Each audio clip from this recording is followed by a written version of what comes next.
Assalamualaikum warahmatullahi wabarakatuh. Kami kelompok 2 Teknik Lingkungan akan menampilkan video dengan judul klasifikasi limbah. Life Cycle Assessment atau LCA adalah alat utama yang digunakan untuk mendukung pengambilan keputusan dalam pembangunan berkelanjutan. Dengan LCA, kita dapat mengevaluasi dampak lingkungan dari produk atau layanan dari awal hingga akhir. Hasil dari LCA sendiri dapat membantu kita untuk meningkatkan pengembangan produk, pemasaran, perencanaan strategis, dan bahkan pembuatan kebijakan. LCA juga digunakan sebagai alat untuk menilai dampak lingkungan dari suatu produk, proses, atau aktivitas sepanjang siklus hidupnya, dari ekstraksi bahan mentah hingga pemrosesan, pengangkutan, penggunaan, dan pembuangan. Secara umum, siklus hidup produk terdiri dari 5 fase, yaitu ekstraksi bahan baku, manufaktur dan pengolahan, pengangkutan, penggunaan dan pengeceran, dan yang terakhir pembuangan limbah, di mana siklus tersebut akan terus-terusan berulang. Dalam suatu perusahaan, LCA dapat digunakan untuk mengurangi dampak lingkungan, limbah, biaya, dan pemfokusan pengembangan produk. Setiap produk yang berbahan dasar berbeda akan melalui tahapan atau proses LCA yang berbeda pula. Limbah yang dibuang tanpa penyaringan akan memberikan pencemaran pada lingkungan, seperti pencemaran air, tanah, dan udara. Yang pertama, pencemaran air. Yang dimaksud dengan pencemaran air adalah masuknya atau dimasukkannya makhluk hidup, zat, energi, dan komponen lain ke dalam air oleh kegiatan manusia, sehingga kualitas air turun sampai ke tingkat tertentu yang menyebabkan air tidak dapat berfungsi sesuai dengan peruntukannya. Secara umum, penyebab pencemaran air dapat dikategorikan menjadi 2, yaitu sumber langsung yang meliputi efluen yang keluar dari industri, TPA sampah, rumah tangga, dan sebagainya. Dan yang kedua, sumber tak langsung yang merupakan kontaminan yang memasuki badan air dari tanah, air tanah, atau atmosfer berupa hujan. Selain itu, pencemaran air dapat disebabkan oleh berbagai hal dan memiliki karakteristik yang berbeda-beda, seperti meningkatnya kandungan nutrien dapat mengarah pada eutrofikasi. Sampah organik seperti air comberan menyebabkan berkurangnya oksigen yang berdampak parah terhadap seluruh ekosistem, maupun industri yang membuang berbagai macam polutan ke dalam air limbah sehingga memiliki efek termal, terutama yang dikeluarkan oleh pembangkit listrik, dapat juga mengurangi oksigen dalam air. Pada prinsipnya ada 2 usaha untuk menanggulangi pencemaran, yaitu penanggulangan secara non-teknis dengan cara menciptakan peraturan perundang-undangan yang dapat direncanakan, mengatur, dan mengawasi segala macam bentuk kegiatan industri dan teknologi sehingga tidak terjadi pencemaran, dan secara teknis yang dapat bersumber pada perlakuan industri terhadap perlakuan buangannya, misalnya dengan mengubah proses, mengelola limbah, atau menambah alat bantu yang dapat mengurangi pencemaran. Kedua, pencemaran tanah. Pencemaran tanah adalah keadaan di mana bahan kimia buatan manusia masuk dan merubah lingkungan tanah alami. Pencemaran tanah bisa disebabkan oleh limbah domestik padat berbentuk sampah anorganik ataupun berbentuk cair. Limbah industri berupa limbah dalam bentuk padatan atau cairan hasil pengolahan dalam suatu proses produksi, dan limbah pertanian berupa sisa-sisa pupuk sintetik untuk menyuburkan tanah atau tanaman. Ada beberapa langkah penanganan untuk mengurangi dampak yang ditimbulkan oleh pencemaran tanah.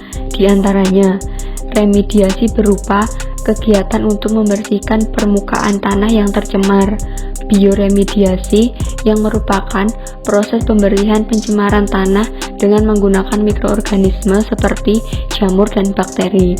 Sedangkan yang ketiga, fitromediasi adalah teknologi pembersihan, penghilangan, atau pengurangan polutan berbahaya seperti logam berat, pestisida, dan senyawa organik beracun dalam tanah atau air dengan menggunakan bantuan tanaman.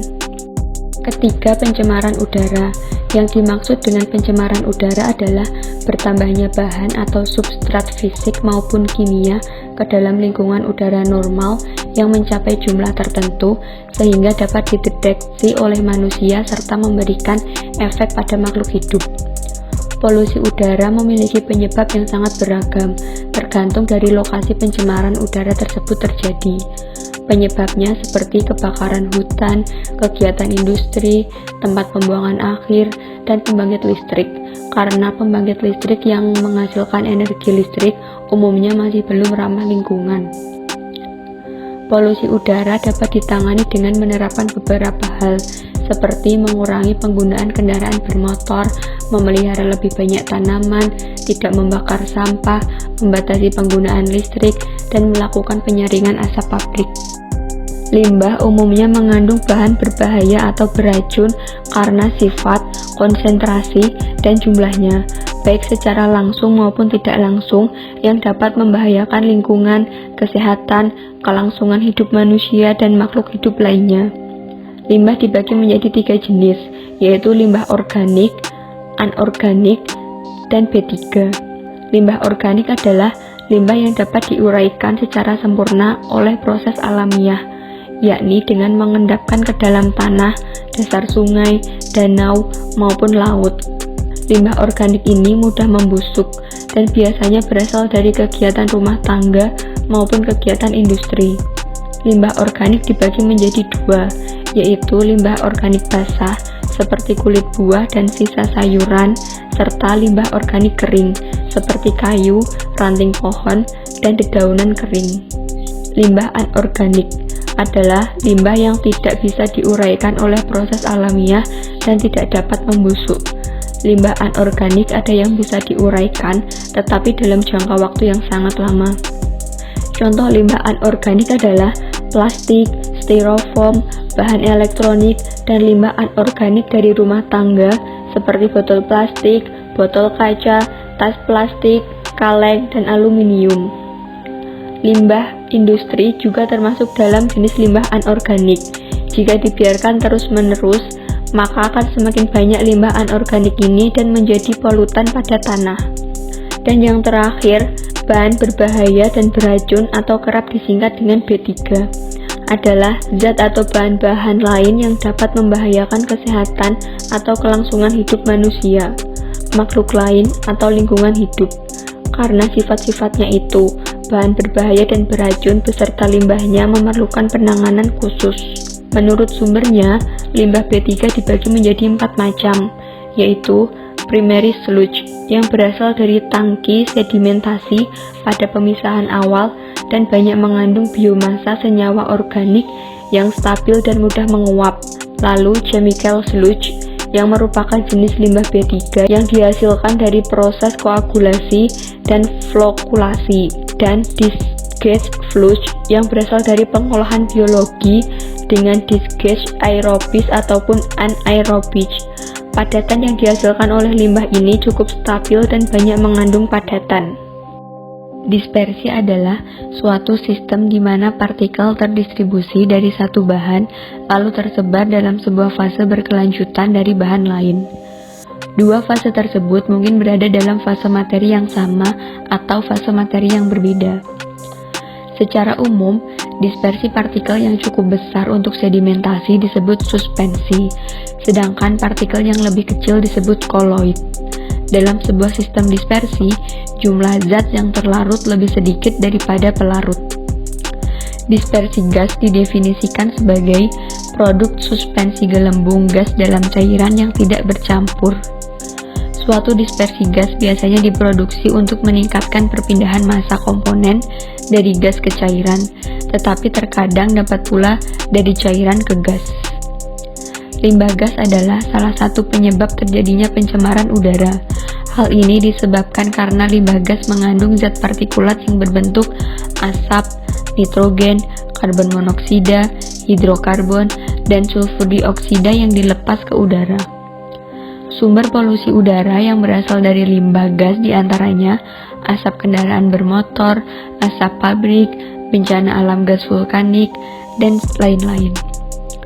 Faktor dispersasi diantaranya faktor meteorologi, faktor topografi, dan faktor perubahan kimia atau fisika. Di samping dispersi gas, ada juga yang disebut dengan dispersi limbah cair, yaitu dispersi yang biasanya digunakan untuk pengolahan limbah cair. Air limbah sebelum dilepas ke pembuangan akhir harus menjalani pengolahan terlebih dahulu. Untuk dapat melakukan pengolahan air limbah, yang diperlukan adalah rencana pengelolaan yang baik, agar hasil yang dihasilkan dapat efektif. Pengelolaan air limbah dapat dilakukan dengan dua cara, yaitu secara alami dan secara buatan. Dengan prosedur secara alami, hal yang dilakukan adalah membuat kolam stabilisasi. Dalam kolam stabilisasi, air limbah diolah secara alami untuk menetralisasi zat-zat pencemar sebelum air limbah dialirkan ke sungai. Sedangkan secara buatan dilakukan melalui 3 tahapan.